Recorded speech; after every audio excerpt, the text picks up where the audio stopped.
cette vidéo, nous allons corriger le «à toi de jouer» de la méthode pour multiplier un nombre par une fraction. Dans la première question, on nous demande quelle est la méthode la plus astucieuse pour calculer 7 cinquièmes fois 25. Testons les méthodes une par une.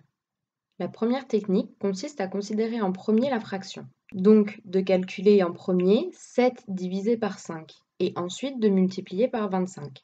Ce n'est pas facile de faire 7 divisé par 5 de tête, donc ce ne sera pas la méthode que nous utiliserons.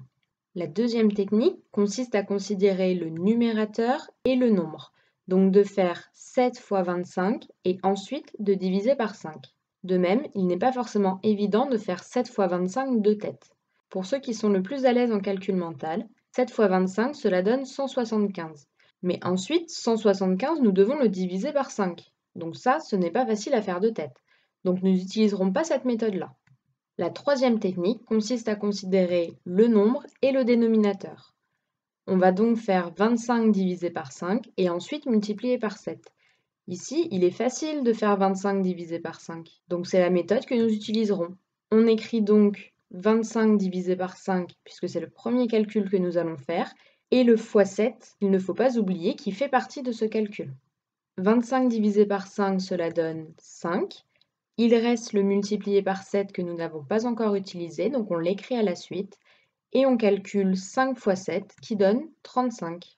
Les trois méthodes auraient fonctionné et donné 35 comme résultat, mais la plus facile à utiliser de tête pour ne pas poser de calcul est celle-ci que nous venons d'utiliser, en considérant en premier le nombre et le dénominateur. Dans la question 2, on vous donne 4 opérations à calculer, mais il ne faudra pas poser d'opération. À vous alors de trouver la méthode la plus astucieuse pour pouvoir faire vos calculs de tête. Ici, j'utiliserai une seule des trois méthodes. Peut-être que ce ne sera pas celle que vous avez utilisée, mais vous devez obtenir le même résultat. La première opération est 6 tiers fois 7. Ici, le plus simple est de considérer en premier la fraction, donc de faire 6 divisé par 3 et ensuite de multiplier le résultat par 7.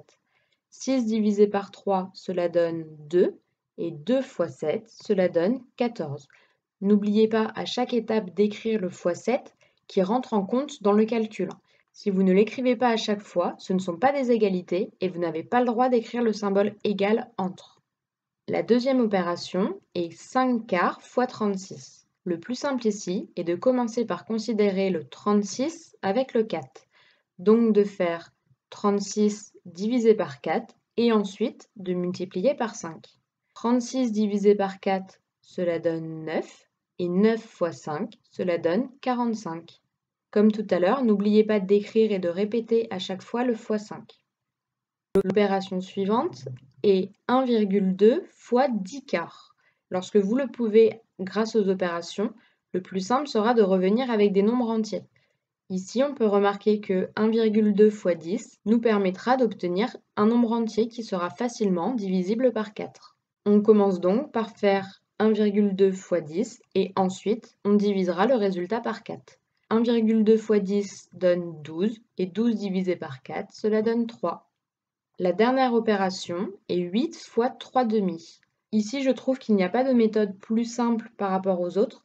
Donc celle que j'ai choisie, c'est de commencer par faire 8 divisé par 2 et ensuite de multiplier par 3. À l'écrit, cela donne donc 8 divisé par 2 fois 3. 8 divisé par 2, cela fait 4. Et 4 fois 3, cela fait 12. Dans votre cahier, pour vous aider, si vous avez besoin de visualiser les deux nombres que vous sélectionnez en premier pour faire la première opération, vous pouvez, comme dans cette vidéo, mettre une espèce de bulle autour des deux nombres ou les mettre en fluo pour les faire ressortir. N'oubliez pas, lorsque vous écrivez vos calculs, d'écrire toujours la deuxième opération dès le départ. Sinon, ce ne sont pas des égalités et vos calculs seront donc faux. Pensez bien qu'il n'y a pas de bonne méthode à utiliser. Les trois méthodes fonctionneront à chaque fois. C'est juste qu'en fonction des valeurs que vous aurez, certaines méthodes seront plus simples que d'autres.